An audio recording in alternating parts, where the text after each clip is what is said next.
You're listening to a Rock Candy podcast. You are about to experience Bubble and Squeak, the explicit podcast made for adults by someone who is often terribly childish.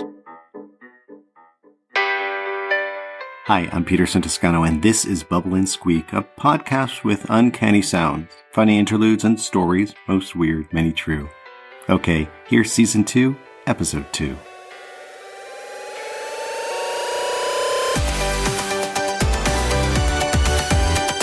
Our show today comes in 3 parts. Part 1, we travel to Australia and hear from Craig Middleton, who is querying museums and sharing the Kinq manifesto. Part 2, we travel to the future for a virtual museum tour. And Part 3, we travel to my past for a sound slice.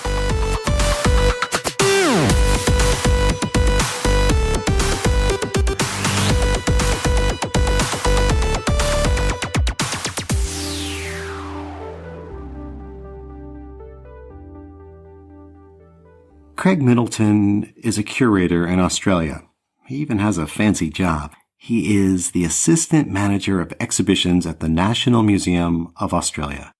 His research interests are in Australian social and political history, and he's especially interested in histories of LGBTIQ plus identified communities. He, along with fellow Australian Dr Nikki Sullivan, co-authored the book Queering the Museum. Craig Middleton tells us about encounters with naked art and points out where museums can improve. You will also hear him read from the Kinq manifesto. I'm a museum curator.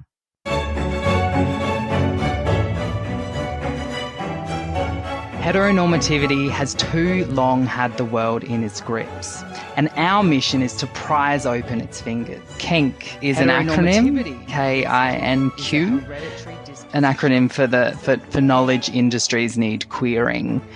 This manifesto stemmed from kind of the stories that I've been telling about a lack of representation.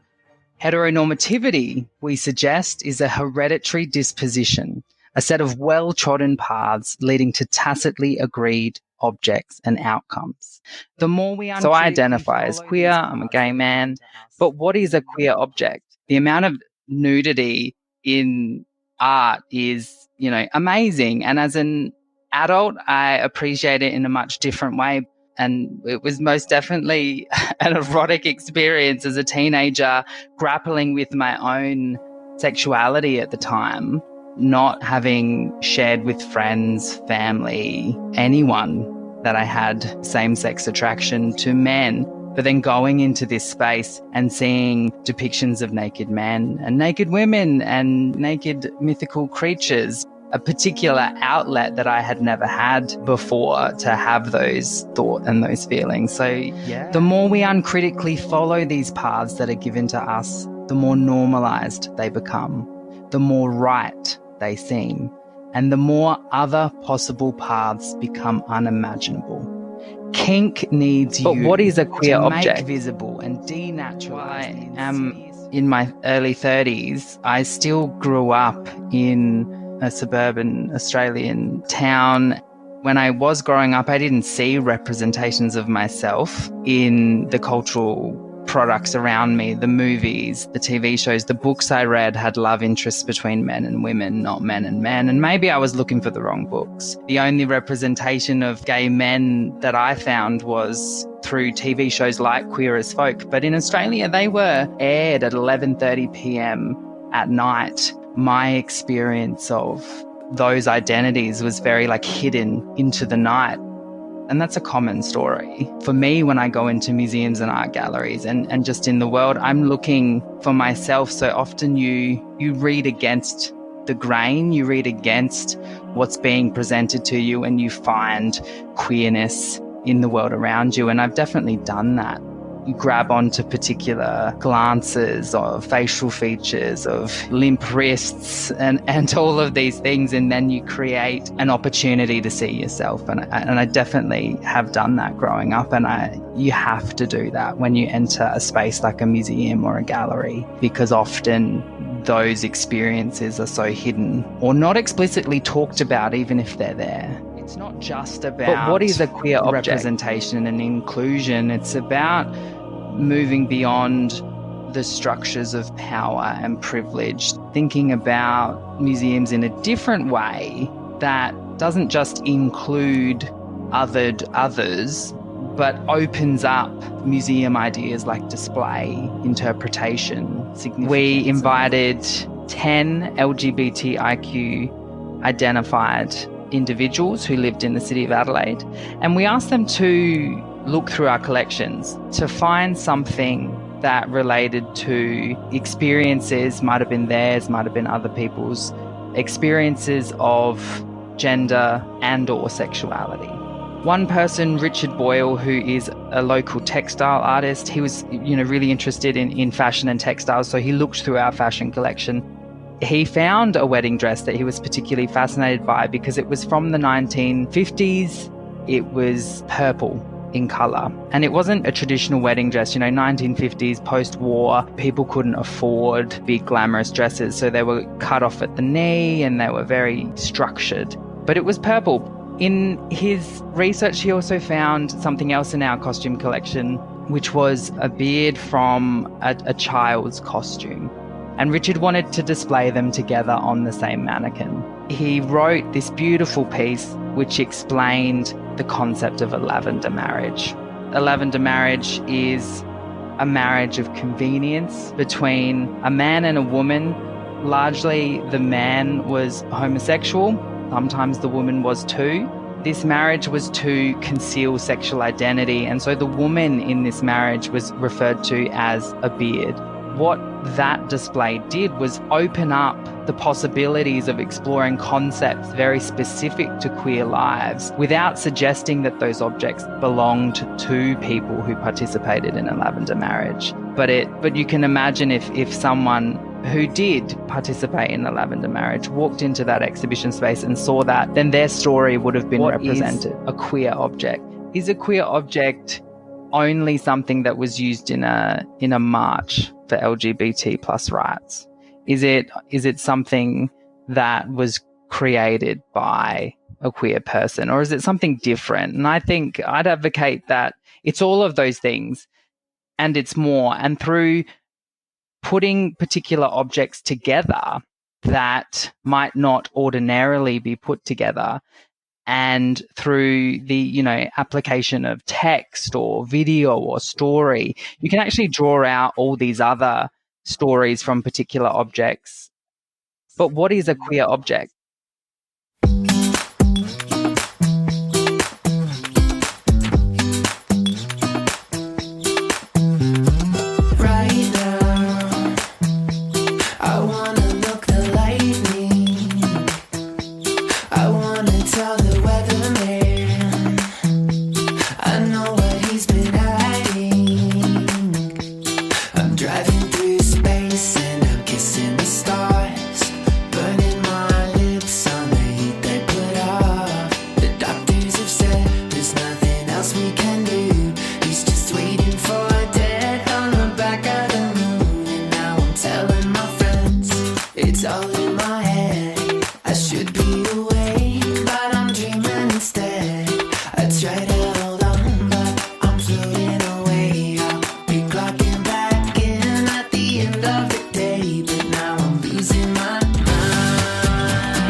Hello, welcome to this virtual tour. Very excited to see you. I'm docent here named Yuri. And now we are just waiting for other people to arrive. You know how it is. But before we begin, I'll tell you a little history about virtual museum tours, which of course now that's pretty much the only way people see museums. But there was a time that people went physically to the museum. And it was about a little more than 100 years ago when something happened. It was a pandemic, 2019, 2020, I don't remember the year. That's not true. It was 2020.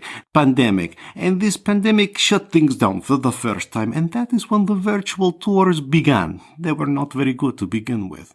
Okay, everyone, welcome here to the Museum of Climate Change History. I will give you a tour of the museum, pointing out in particular the history of queer climate action figures. Because I am queer myself, this is my interest, this is what I showed you, this is what you signed up for. Now, the museum, we are about to celebrate our 100th anniversary next year. Museum was founded in 2035 thanks to a very generous endowment from ExxonMobil Renewables. Well, it was actually a little bit more of a legal settlement, but here we are at the museum. It's wonderful. Museum is physically located in Svalbard. I am not in Svalbard. I've been digitally inserted in the museum. We will begin our tour, and we begin in the Gallery of Lost Museum Art. Well, the art is not lost. The museum is because of climate change, so they put it here.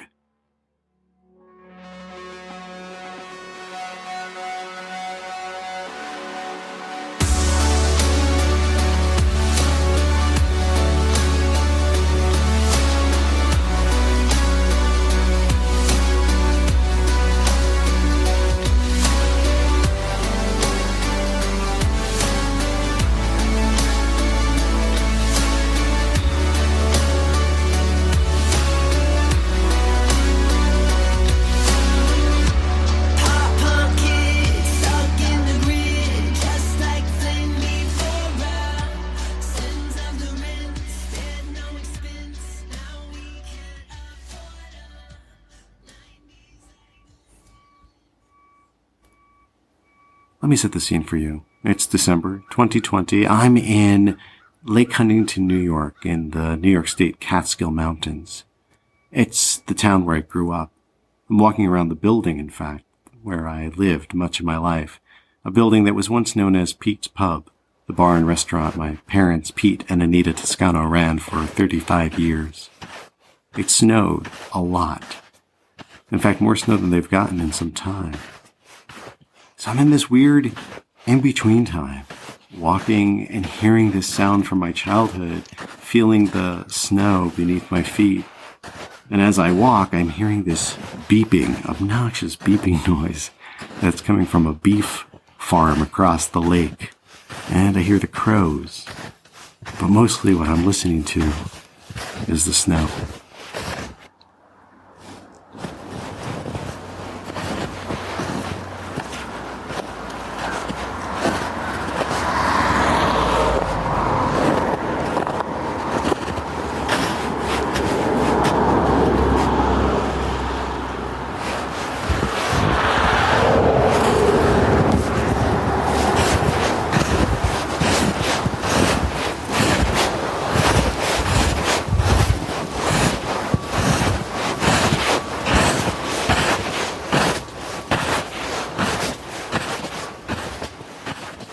Bubble and Squeak is written and produced by me, Peterson Toscano. I mostly make this show for me, and for my friend Carla, who always has a great museum suggestion.